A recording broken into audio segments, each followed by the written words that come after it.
All right, strap yourselves in, everyone, because today we're diving headfirst into the Omniverse. Yeah! We're not just talking about a few parallel universes kicking around, no sir. We're talking about a mind-boggling, interconnected network of timelines. Like every timeline imaginable. Every single one, and they all interact in ways that'll seriously challenge what you think you know about reality.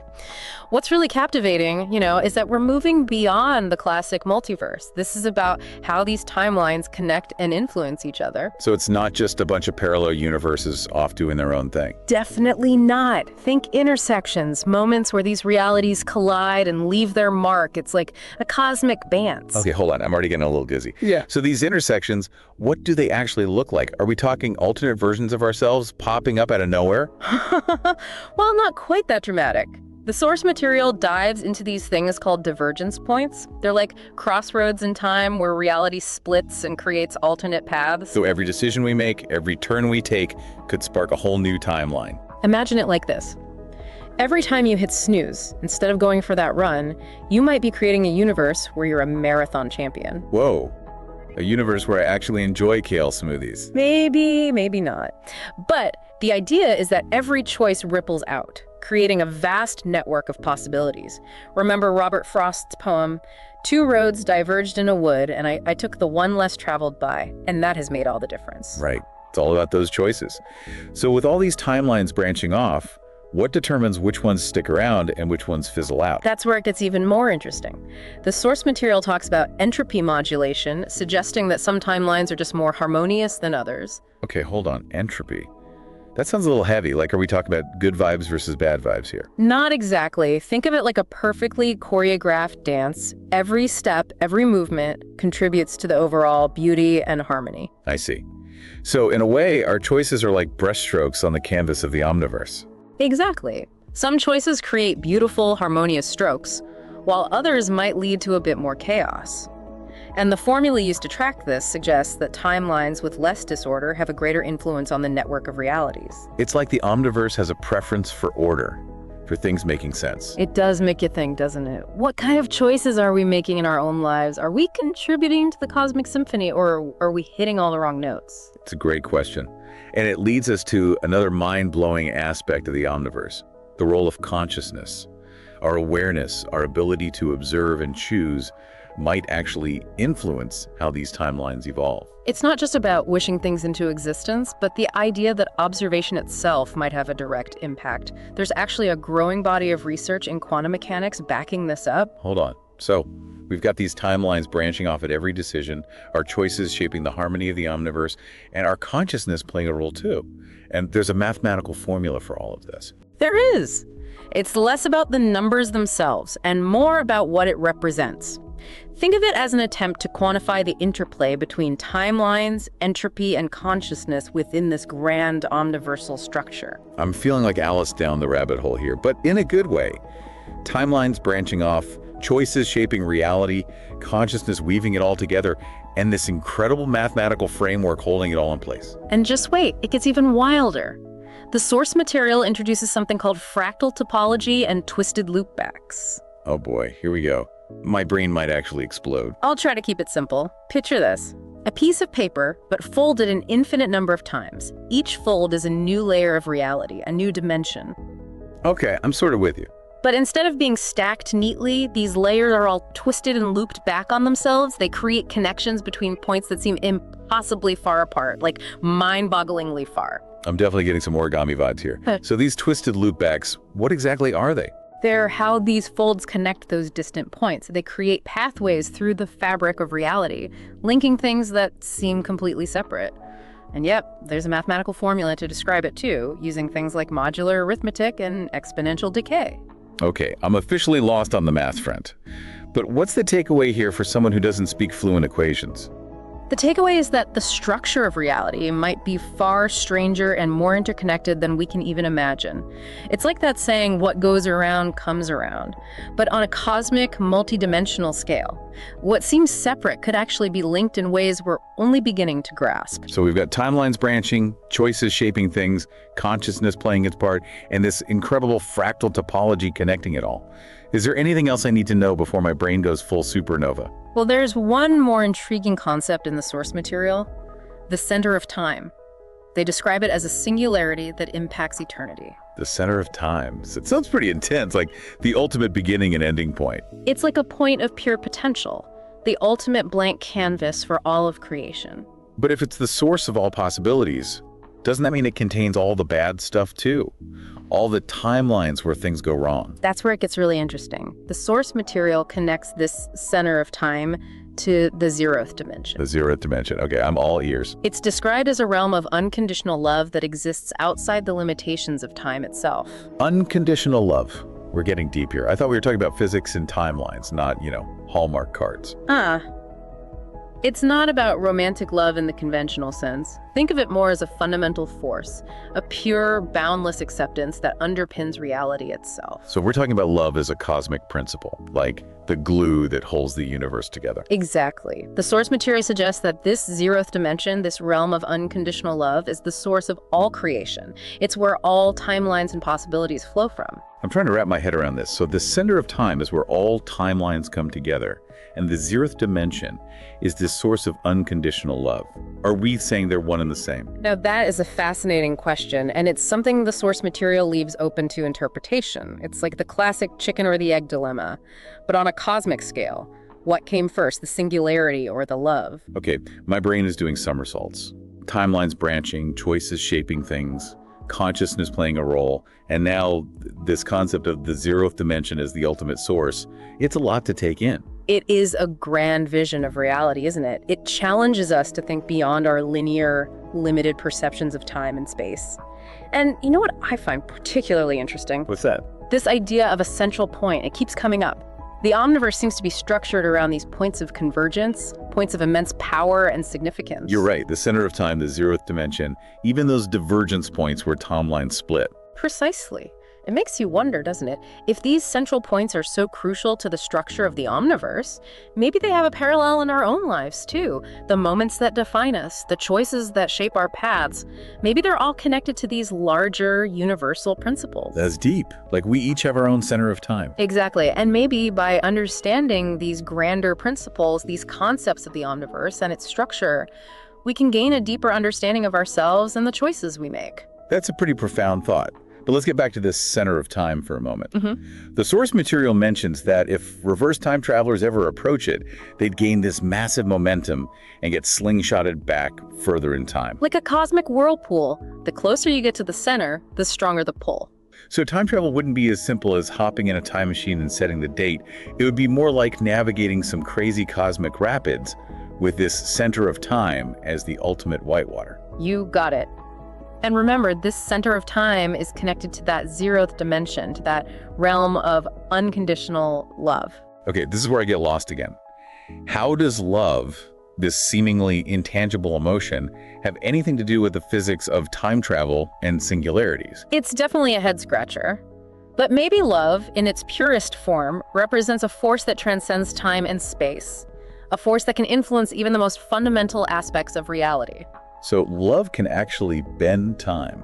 Well, maybe not in a literal science fiction sense, but the source material definitely hints at a profound connection between love, the zeroth dimension, and the very structure of the omniverse itself. So we're talking about love as a fundamental force that shapes reality. That's a pretty powerful idea. It is, and it's one we'll explore further as we delve deeper into the omniverse. But for now, let's take a break and let these mind-blowing concepts settle in.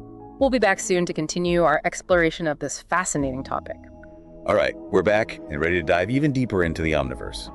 Last time, we left off with this idea of the center of time and its connection to the zeroth dimension. Right, like is it the ultimate beginning and end of everything? What happens if you reach it? The source material describes it as a point of pure potential. It's like the cosmic seed from which everything grows.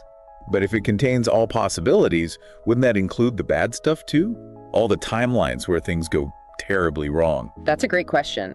And that's where the connection to the zeroth dimension, the realm of unconditional love, comes in. Okay, I'm still trying to wrap my head around that. Unconditional love as like a cosmic force. Think of it as the underlying energy of creation, a pure, boundless acceptance that permeates everything. So we're talking about love as a fundamental principle of reality. The source material suggests that this zeroth dimension, this realm of unconditional love, is the source of all creation. It's the wellspring from which all timelines and possibilities flow. So the center of time, where all timelines converge, and the zeroth dimension, the source of unconditional love.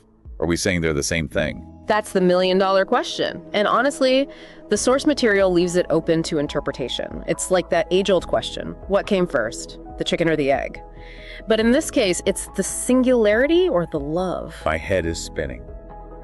Timelines branching, choices shaping reality, consciousness playing its role, and now this zeroth dimension as the ultimate source. It's a lot to take in.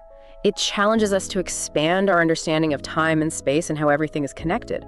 What really stands out to me is this idea of a central point. It keeps popping up. You're right. The center of time, the zeroth dimension, those divergence points, they're all about convergence, about things coming together. Exactly. And it makes you think, doesn't it?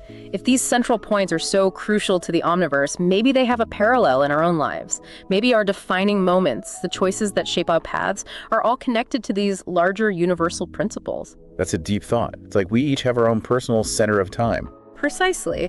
And maybe by understanding these grander concepts of the omniverse, we can gain a deeper understanding of ourselves and the choices we make. Okay, let's get back to this center of time for a second. The source material mentions reverse time travel. Something about how if you get too close to the center of time, you get slingshotted even further back. And it's like a cosmic whirlpool. The closer you get to the center, the stronger the pull. So time travel wouldn't be like hopping in a time machine and setting the date.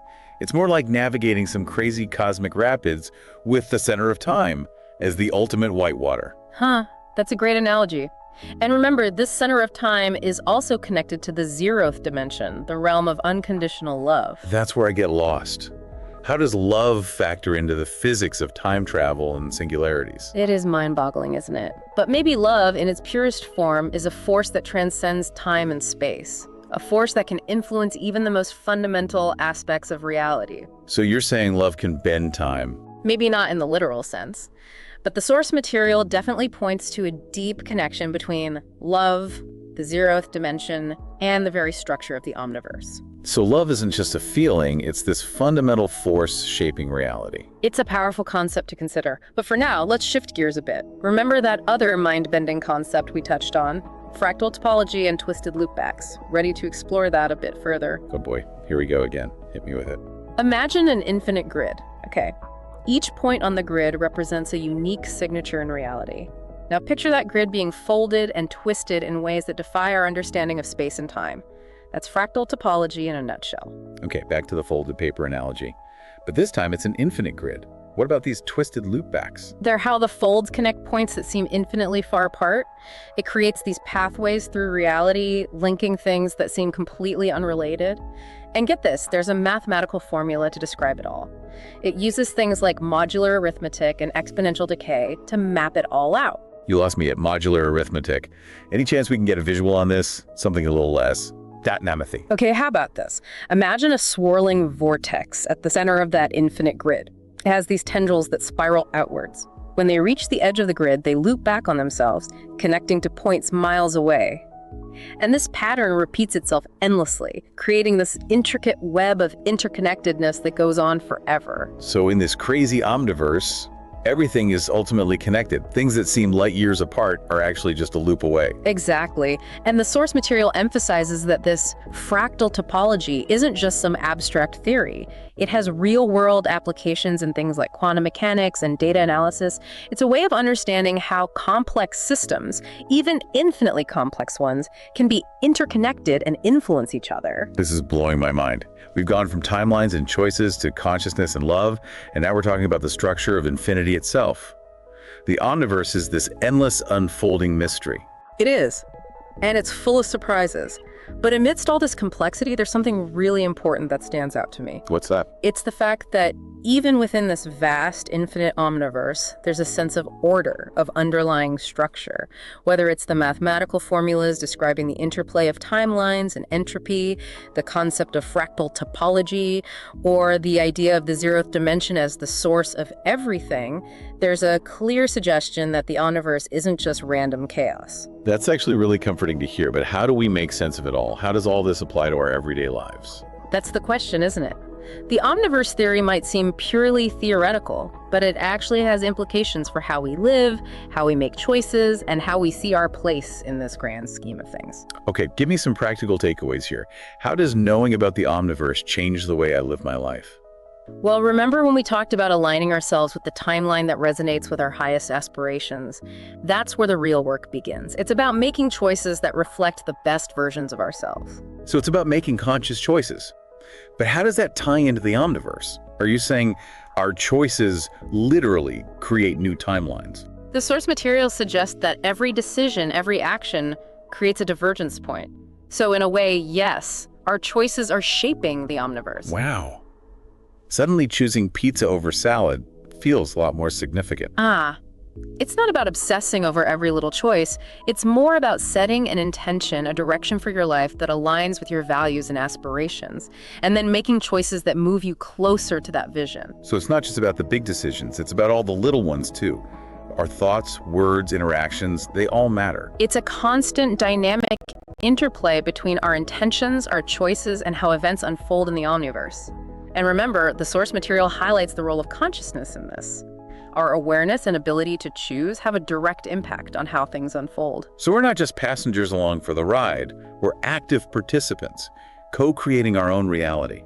Exactly. That's what I find so empowering about the omniverse theory.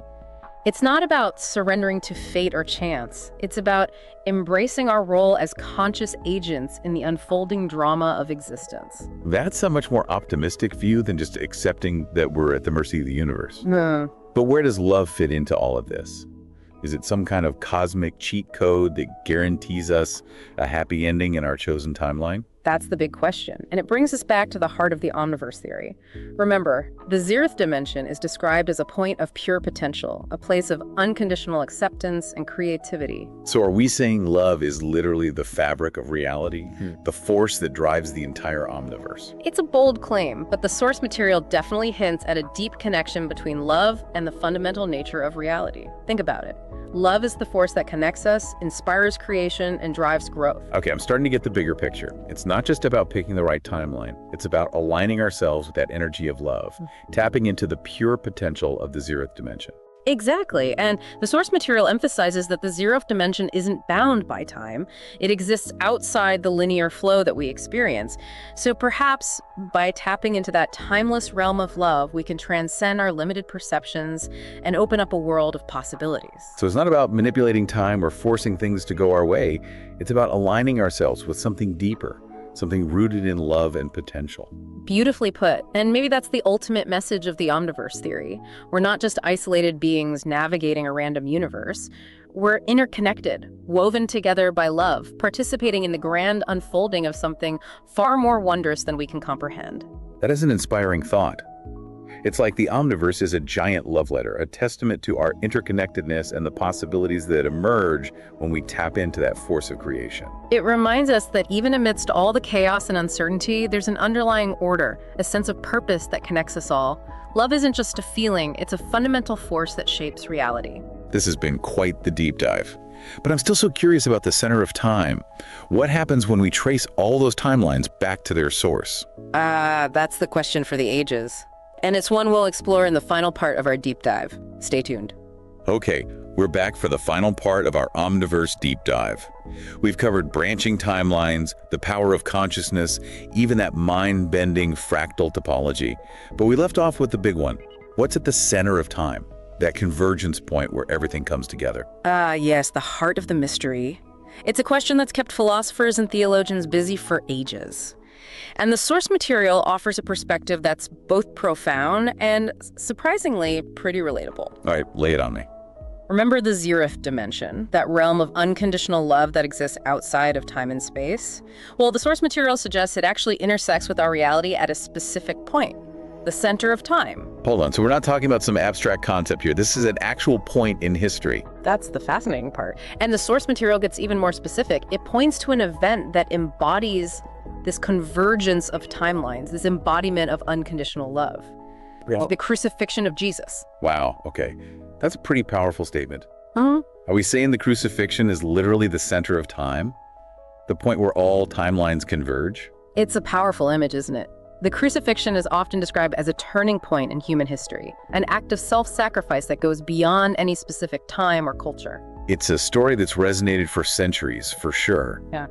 But how does that tie into the Omniverse? All those infinite timelines and possibilities. The source material suggests the crucifixion, as an act of pure, unconditional love, represents that zeroth dimension breaking through into our reality. It's like a cosmic ripple spreading out from that central point and touching every timeline, every possibility. So we're not talking about one single event. It's more of a principle, a force that transcends time and space. Yeah. Exactly. The source material seems to be saying that the longing for love, connection, meaning, it's a reflection of this zeroth dimension, this ultimate reality intersecting with our own. Okay, my mind is officially blown. We've gone from timelines and quantum mechanics to the meaning of life. But amidst all this, I'm still trying to understand what it means for us right here, right now. What are the takeaways? Well, if the source material is on point and the center of time is marked by an act of unconditional love, then maybe that love is the key to navigating the Omniverse, to shaping our realities and finding our place in all of this. So it's not just about understanding it intellectually, it's about embodying that love in our own lives. Exactly. It's about making choices that reflect that love, extending compassion, forgiveness, creating a world that resonates with those principles of the zeroth dimension, recognizing our interconnectedness and how our actions ripple out and impact everything. It's a tall order, Mm-hmm. but incredibly inspiring at the same time. It's like we've been given a cosmic compass pointing us towards a better way of being. It's a reminder that even with all the chaos and uncertainty, there's a deeper order, a guiding principle connecting us. Love isn't just a feeling. It's a force that shapes reality itself. Well, there you have it, folks, our deep dive into the Omniverse. We've explored everything from branching timelines and the power of choice to the profound idea that love might just be the key to understanding the universe. It's been an incredible journey. The Omniverse is vast and full of wonder, so keep exploring, keep questioning, and keep loving. Who knows what you might discover?